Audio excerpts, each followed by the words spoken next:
خاصی تعداد میں طلبا نے حفظ قرآن مکمل کیا ہے، ان کے ناموں کو بھی آپ نے سنا۔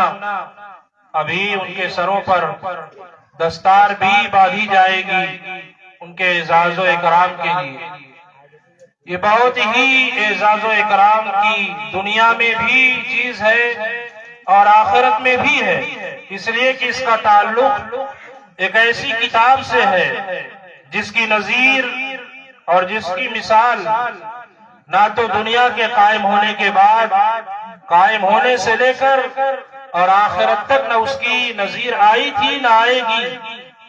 بہت سے انبیاء کرام دنیا میں آئے، اللہ رب العزت نے انہیں بڑے بڑے معجزے دیے، لیکن ان کے معجزے وقتی اور عارضی تھے۔ آپ حضرات جانتے ہیں حضرت صالح علیہ السلام کو معجزے کے طور پر اللہ تعالیٰ نے اونٹنی عنایت فرمائی، لیکن وہ جب تک دنیا میں زندہ رہی تب تک وہ معجزہ باقی رہا۔ جب وہ مر گئی تو معجزہ ختم ہو گیا۔ موسیٰ علیہ السلام کو اللہ تعالیٰ نے بہت بڑا معجزہ دیا کہ جب وہ اپنی لاٹھی کو پھینکتے تو وہ اژدہا بن جاتا، اپنی لاٹھی سے سمندر پر مارتے تو راستہ بن جاتا، اپنی لاٹھی سے پتھر پر مارتے تو چشمے بہنے لگتے، پانی ابلنے لگتا۔ موسیٰ علیہ السلام اپنے ہاتھ کو بغل میں ڈال کر نکالتے تو چاند کی طرف چمکنے لگتا۔ بہت بڑا معجزہ تھا، لیکن یہ معجزہ جب تک موسیٰ علیہ السلام دنیا میں باقی رہے یہ معجزہ باقی رہا۔ موسیٰ علیہ السلام دنیا سے تشریف لے گئے، یہ معجزہ بھی ختم ہو گیا۔ حضرت عیسیٰ علیہ السلام کو اللہ تعالیٰ نے معجزہ دیا کہ مردوں کو کہتے تھے قم بإذن اللہ، وہ زندہ ہو جاتا تھا۔ مٹی کے بنے ہوئے پرندوں میں پھونک مارتے تو وہ گوشت پوست کا زندہ پرندہ بن جاتا۔ مریض لوگوں پر اپنے ہاتھ کو پھیرتے تو وہ تندرست ہو جاتے، کوڑی لوگوں کے اوپر اپنے ہاتھ کو رکھتے تو وہ صحیح و سالم اور بے عیب ہو جاتے۔ بہت بڑا معجزہ تھا، لیکن یہ معجزہ جب تک عیسیٰ علیہ السلام موجود تھے تب تک یہ معجزہ تھا۔ ان کے آسمان پر چلے جانے کے بعد یہ معجزہ ختم ہو گیا۔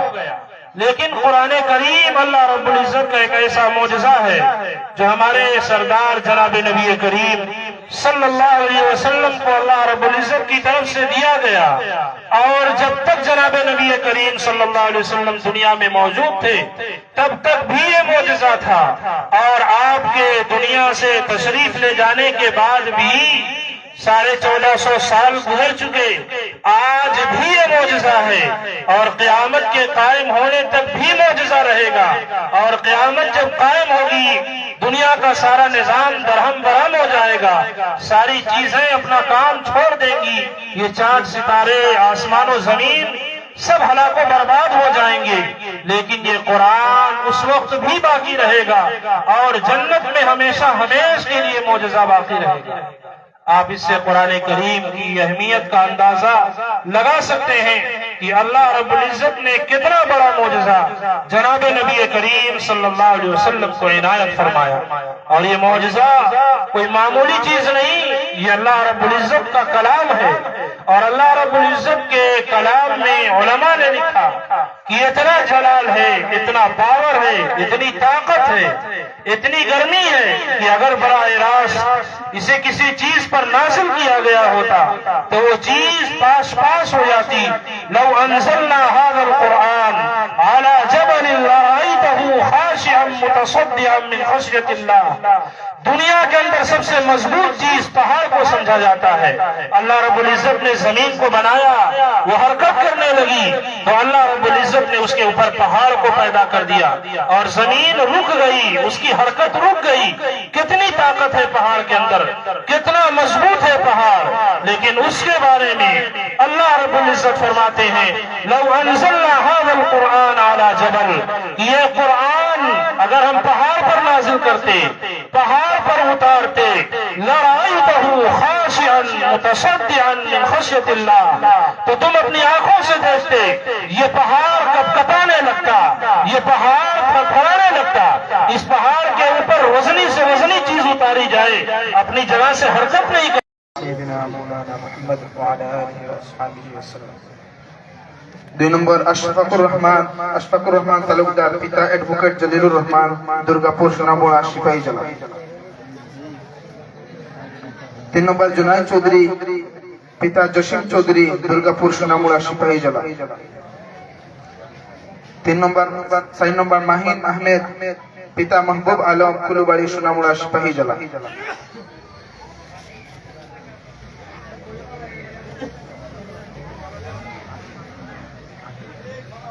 5 নম্বর জাহিদ হাসান, পিতা মিজানুর রহমান, সোনাপুর সোনামুড়া সিপাহী জেলা। 6 নম্বর মোহাম্মদ রাইহান আহমেদ, পিতা মানিক হোসেন, আগরতলা আড়ালিয়া। 7 নম্বর তুষার আহমেদ, পিতা আবুল কাশেম, উরমাই সোনামুড়া। 8 নম্বর ইমরান হাসান, পিতা আবুল কাশেম, ইন্দ্রনগর মেলাগড় সোনামুড়া। 9 নম্বর জাহিদুল হাসান, পিতা আক্তার হোসেন, বলের রেফা সোনামুড়া।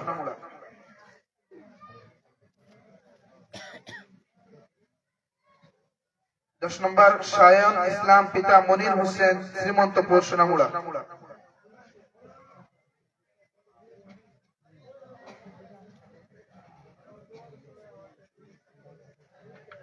11 নম্বর শরীফ আব্দুল কাদের, পিতা বিল্লাল হোসেন, মতিনগর সোনামুড়া।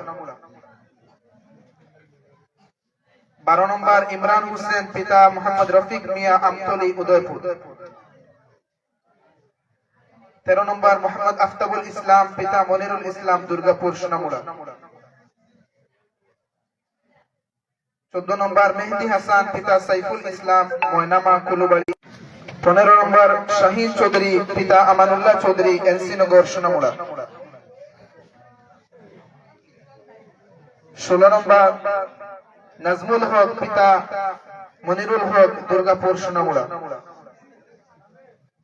17 নম্বর মোহাম্মদ ইলিয়াস হোসেন, পিতা হানিফ মিয়া, নোয়াপাড়া আগরতলা, পশ্চিম ত্রিপুরা। এখন যে সকল ছাত্রদেরকে পাগড়ি দেওয়া হয়েছে তাদেরকে মাদ্রাসার যে সনদ আছে সনদটি দিয়ে দেওয়া হবে। এরপরে মাদ্রাসার পক্ষ হতে সকল ছাত্রদেরকে মাথার টুপি থেকে নিয়ে একদম পায়ে জামা পর্যন্ত সবকিছু মাদ্রাসার পক্ষ হতে দেওয়া হয়েছে এবং সাথে তার পিতা এবং তার মায়ের জন্য মাদ্রাসার পক্ষ হতে পুরস্কার আছে।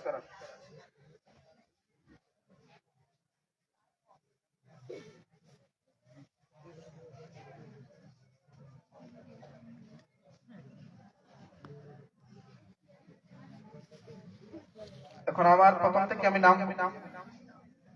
নাম বলতেছি, আবার যে সকল ছাত্ররা পাগড়ি পেয়েছে এবং তাদের বাবা এবং দুজন যেন স্টেজের মধ্যে আয় এবং তাদের পুরস্কারটি নিয়ে যায়। একদম 1 নম্বর নাহিম হোসেন, পিতা নূর হোসেন। তাড়াতাড়ি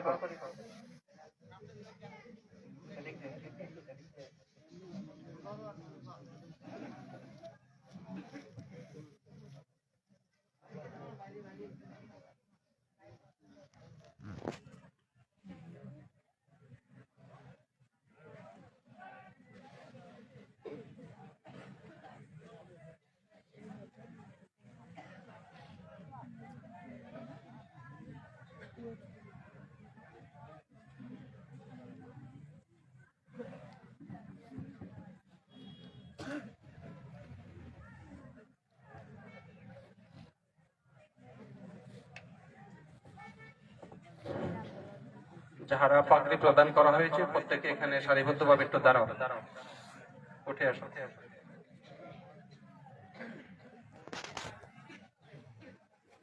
মাদ্রাসার হাফেজ সাহেবদেরকে বলছি একটু সহযোগিতা করে।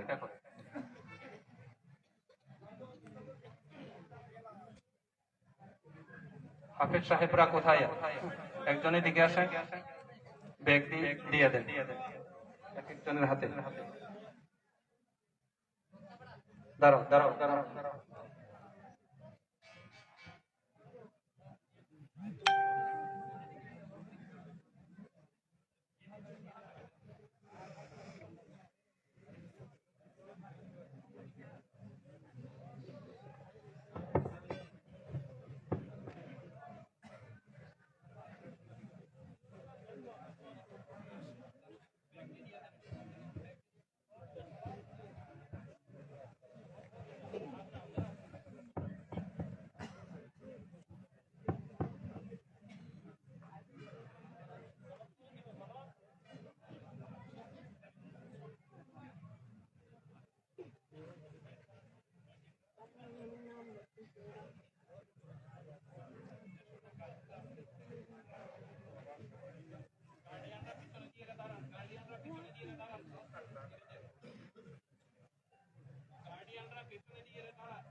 Bueno.